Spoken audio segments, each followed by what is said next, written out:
Leben wir wirklich in Deutschland aktuell in so schwierigen Zeiten, wie viele behaupten? Ja, wahrscheinlich ist das so. Wenn Statistiken stimmen, werden 40% aller Jobs von C-Level bis in die Produktion durch KI ersetzt werden. Das macht natürlich vielen von uns Angst, auch mir. Und hinzu kommt geostrategische Entwicklung, wirtschaftliche Entwicklung in Deutschland, die einfach verunsichern.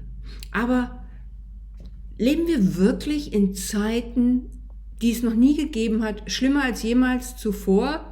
Das kann ich nicht so wirklich glauben. Wenn man an den Ersten Weltkrieg denkt, den Zweiten Weltkrieg denkt, als alles zerstört war, Leute nichts mehr hatten, auf der Straße saßen, alles neu aufbauen mussten, ist mein Eindruck, es geht uns ziemlich gut. Aber wie können wir diese Zeiten bewältigen? Wie können wir damit umgehen? Hierzu möchte ich heute gerne 9 Tipps geben. 9 Tipps mit dem Fokus natürlich auf Marketing. Der erste Tipp wäre tatsächlich Erkennen von Mustern. Und hier dieses Erkennen von Mustern beziehe ich mich gerne auf Ray Dalio. Ray Dalio ist einer der Hedgefondsmanager in den USA, einer der erfolgreichsten seiner Zeit. Und Ray Dalio analysiert immer die Vergangenheit, um Empfehlungen abzugeben. Und er teilt Zeiten in 80-Jahr-Phasen ein. Und diese 80 Jahre jeweils nochmal in die Zeiten Frühling, Sommer, Herbst und Winter. Und seit 1945 sind genau 80 Jahre vergangen. Das heißt, laut Ray Dalio befinden wir uns aktuell in der Winterphase. Und die Winterphase ist eine der schwierigsten Phasen, so beschreibt er das, in der Kriege entstehen können, wirtschaftliche Unruhen und es sehr dynamisch zugehen kann. Aber die Chancen in dieser Zeit sind auch sehr hoch, denn Unternehmen, die in dieser Winterphase gegründet wurden, sind meistens mit die resistentesten und erfolgreichsten Unternehmen. Und wenn man sich das einmal vor Augen führt, wir verlinken übrigens zu Ray Dalios Videos und auch zu seiner Webseite, wo Sie sich seine Analysen nochmal genau anschauen können. Und ich würde sagen, es lohnt sich. Also, was bringt uns das? Es bringt uns insoweit etwas, als dass wir die jetzige Situation einordnen können und sehen, okay, es gibt Erfahrungen, von denen wir lernen können. Es ist doch alles nicht so schlimm, wie ich vielleicht vermutet habe. Alles war schon mal da. Wie hat man damals darauf reagiert? Wie kann ich heute darauf reagieren? Da sind wir auch schon bei meinem zweiten Tipp, Courage. Ja, Mut. Wir brauchen natürlich auch Mut. Und ich meine jetzt nicht blinden Aktionismus, sondern wirklich Mut, aufbauen auf diesen Erkenntnissen, unter anderem von Ray Dalio, nach vorne zu schreiten, die Erkenntnisse zu nutzen und Dinge auch fallen zu lassen, Abstand zu nehmen und neu zu beginnen. Ganz wichtig. Und wer diesen Mut hat, nach vorne zu gehen, wird fast immer auch belohnt. Und dann sind wir auch schon bei meinem Tipp 3 für heute, Positionierung. Diese schwierigen Zeiten erfordern natürlich von uns allen, dass wir uns einfach nochmal anschauen, wo stehen wir eigentlich aktuell? Inwieweit sind wir von den Entwicklungen betroffen, von KI? Gehören Sie zu den Automobilzulieferern?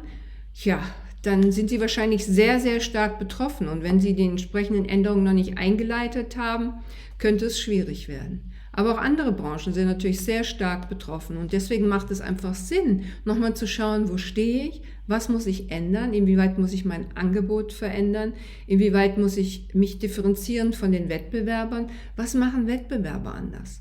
Ganz, ganz wichtiger Aspekt. Und auch Ihre Zielgruppe, Tipp 4. Wie weit ist Ihre Zielgruppe eigentlich von KI betroffen? Auch hier wieder das Beispiel der Automobilzulieferer. Wenn Ihre Zielgruppe zum größten Teil aus dieser Zielgruppe besteht, dann haben Sie vermutlich ein Problem und müssen sich neue Kunden suchen. Aber auch alle anderen Kunden werden betroffen sein und wir müssen uns vor Augen führen, wie können wir diesen Kunden helfen, wie können wir unsere Services so anpassen, dass diesen Kunden wirklich geholfen ist. Der nächste Tipp ist Branding. Wenn wir die Positionierung erarbeitet haben, inwieweit passt unsere Corporate Identity, Logo, Webseite, Look auf Kanälen, im Social Media, wenn wir noch Print machen, auch im Print, bei Veranstaltungen, wie passt dieser Auftritt insgesamt noch zusammen in die aktuelle Zeit und wie nutzen wir das am besten?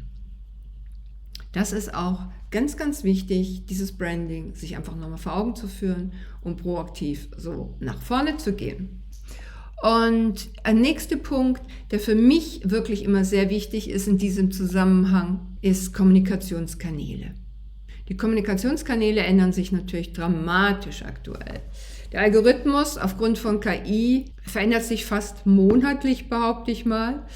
Und die wichtigsten Kanäle im Businessbereich wären LinkedIn, ganz, ganz wichtig. Und bei LinkedIn, der Algorithmus, Sie werden es bemerkt haben, ist reduziert. Sie bekommen deutlich weniger Likes, sie bekommen deutlich weniger Awareness.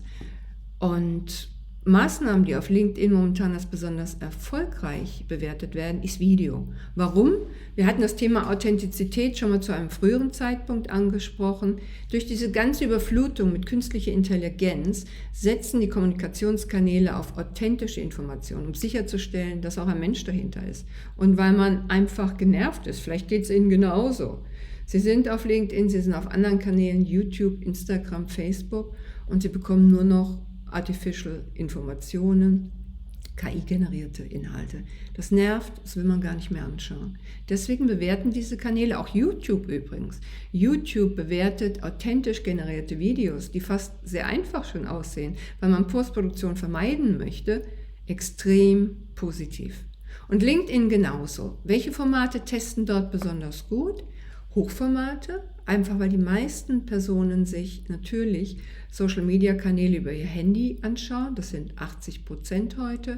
Deswegen wird dieses Format sehr positiv bewertet. Sie können zum Beispiel selber solche Videos machen, wie ich jetzt an dieser Stelle, Informationsvideos. Hierzu haben wir kürzlich auch ein Video gemacht, und in dem ich spreche, und ein zweites Format wäre Video-Interviews, in dem Sie jemanden zu einem Thema befragen, einen Experten.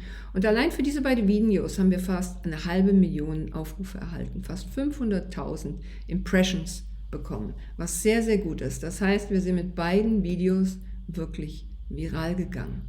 Nicht, weil sie nun so toll waren, obwohl ich natürlich hoffe, dass die Videos Ihnen gefallen haben und Ihnen auch einen Mehrwert gegeben haben, sondern einfach, weil der Algorithmus sie eben auch extrem positiv bewertet aktuell. Ja, und die anderen Kanäle sollten Sie sich aber auch berücksichtigen, wenn Sie Social Media weitermachen, weil Ihre Zielgruppe dort unterwegs ist. Denn wenn Sie sagen, LinkedIn ist mein Hauptkanal, dann hilft es sehr häufig, wenn Sie sagen, ich bin auf X unterwegs, bin auf Insta unterwegs, auf Facebook, und werde dort auch die Nachricht kommunizieren, dass wir ein neues Video haben, weil Sie somit einfach Traffic auf Ihrem wichtigsten Kanal generieren können.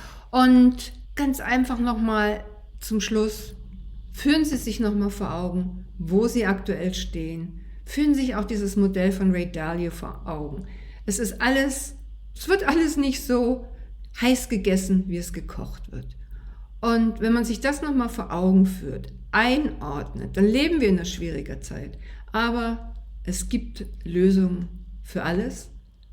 Einfach ein bisschen Mut, Pragmatismus, Analyse, und auch diese Zeit lässt sich zuversichtlich anpacken.